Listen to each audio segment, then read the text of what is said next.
Shalom, selamat pagi Bapak Ibu yang dikasihi dalam Tuhan. Pagi hari ini kita akan sejenak merenungkan firman Tuhan yang bertema kesempatan kedua. Firman Tuhan pagi hari ini dari Kisah Para Rasul 9 ayat 1 sampai 19a. Saya akan membacakannya ayat 17 dan sampai 19a untuk Bapak Ibu. Lalu pergilah Ananias ke situ dan masuk ke rumah itu. Ia menumpangkan tangannya ke atas Saulus, katanya, "Saulus saudaraku, Tuhan Yesus yang telah menampakkan diri kepadamu di jalan yang engkau lalui, telah menyuruh aku kepadamu supaya engkau dapat melihat lagi dan penuh dengan Roh Kudus." Dan seketika itu juga seolah-olah selaput gugur dari matanya sehingga ia dapat melihat lagi. Ia bangun lalu dibaptis, dan setelah ia makan pulihlah kekuatannya. Bapak Ibu yang dikasihi Tuhan, mungkin kalian pernah menonton film yang bercerita tentang seseorang yang semasa hidupnya dia berbuat jahat. Dan di akhir cerita dia pun mendapatkan ganjaran dari perbuatannya. Nah, kita pun seringkali juga sering menyebutkan bahwa sudah sepantasnya dia mendapatkan hukuman atas perbuatannya. Saudara-saudara, keseluruhan dari perikop Kisah Para Rasul 9 ini adalah tentang pertobatan Paulus. Paulus sebelum bertobat, dia juga bisa disebut orang yang sangat jahat dan kejam. Di ayat 1 dikatakan hati Saulus berkobar-kobar untuk mengancam dan membunuh murid-murid Tuhan. Nah, untuk melancarkan rencananya itu, dia sampai meminta surat kuasa untuk dibawa kepada majelis-majelis Yahudi di Damsyik, supaya jika ia menemukan baik laki-laki ataupun perempuan yang mengikuti jalan Tuhan, dia memiliki kuasa untuk menangkapnya dan membawanya ke Yerusalem. Namun dalam perjalanannya ke kota Damsyik, ketika ia sudah dekat kota itu, tiba-tiba cahaya memancar dari langit. Cahaya itu pastilah sangat terang sekali. Sampai-sampai Paulus dia tidak kuat untuk melihatnya dan dia pun rebah ke tanah. Nah, Paulus bukan hanya juga melihat cahaya yang sangat terang, tetapi dia juga mendengar suara yang berkata kepadanya, "Saulus, Saulus, mengapakah engkau menganiaya aku?" Dan setelah Paulus selesai mendengar suara Tuhan, dia bangun dan berdiri, tetapi dia tidak dapat melihat apa-apa. Pada saat itu, Paulus mengalami kebutaan selama 3 hari. Nah, melalui murid,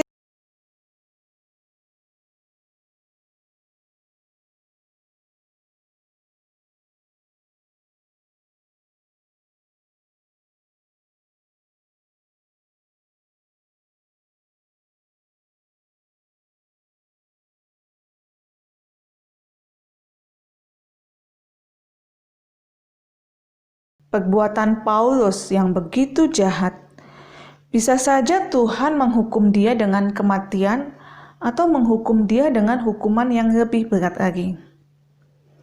Tetapi yang terjadi adalah Tuhan memberi Paulus kesempatan kedua untuk bertobat. Nah, dan Paulus dia tidak menyia-nyiakan kesempatan kedua yang Tuhan beri. Setelah bertobat, Paulus dibaptis dan dia pun berbalik dari penganiaya murid Yesus menjadi pemberita Injil yang menceritakan bahwa Yesus adalah Anak Allah. Saudara yang dikasihi Tuhan, mungkin dosa kita tidak seperti Paulus yang sampai menganiaya orang Kristen, tetapi ketika perbuatan, perkataan, dan ataupun pikiran kita yang tidak sesuai dengan firman Tuhan, yang tidak sesuai dengan kehendak Tuhan, kita juga telah melakukan dosa. Nah, namun seperti Paulus yang mendapat kesempatan kedua, demikian juga ada kesempatan kedua yang Tuhan beri bagi kita. Dan saat ini, ketika kita dapat bangun tidur pagi, itu adalah merupakan kesempatan kedua yang Tuhan beri. Ya, pertanyaannya, apakah kita mau menggunakan kesempatan kedua yang Tuhan beri? Kita tidak tahu apa yang akan terjadi esok hari. Seperti masa sekarang ini.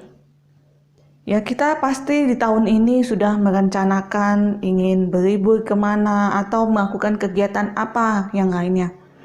Tetapi semua itu menjadi batal, tidak dapat terlaksana karena pandemi virus corona. Dan kita tidak tahu sampai kapan virus ini akan berakhir.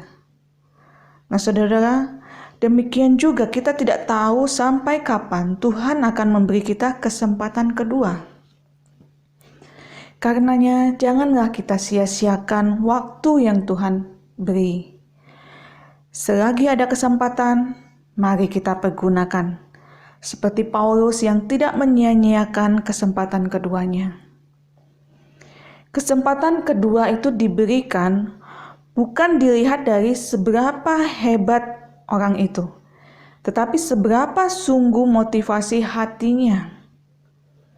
Dan Tuhan menilai bukan dari jabatan keagamaan seseorang, bukan dari seberapa banyak absensi ibadahnya atau kedudukannya di mata masyarakat, tetapi seberapa sungguh hatinya untuk melakukan yang benar, yang baik, yang sedap didengar, dan patut dipuji. Saudara-saudara, Tuhan tidak mengungkit kesalahan masa lalu kita, tetapi Dia memberi kesempatan kedua untuk kita percaya, berharap, dan hidup di dalam Dia. Jadi saudara-saudara, semua yang benar, semua yang mulia, semua yang adil, semua yang suci, semua yang manis, semua yang sedap didengar, semua yang disebut kebajikan dan patut dipuji, pikirkanlah semuanya itu. Dan saat ini ada kesempatan kedua untuk kita melakukan yang terbaik di dalam Tuhan. Kiranya Roh Kudus memampukan kita untuk melakukan yang baik, yang benar, yang sedap didengar, dan yang patut dipuji. Amin. Mari kita bersatu dalam doa. Bapa kami di surga, puji dan syukur kami panjatkan ke hadapan-Mu Tuhan. Di pagi hari ini kami boleh merenungkan firman Tuhan. Kami boleh diingatkan kembali akan kesempatan kedua yang kami miliki. Biar kiranya Tuhan, kami dapat menggunakan kesempatan kedua kami dengan sebaik-baiknya, sehingga kehidupan kami boleh memuliakan Tuhan. Terima kasih Tuhan untuk waktu dan kehidupan dan kesehatan yang Tuhan telah curahkan bagi kami. Terpujilah nama-Mu, Bapa di surga, kami berdoa dan mengucap syukur. Amin. Tuhan memberkati.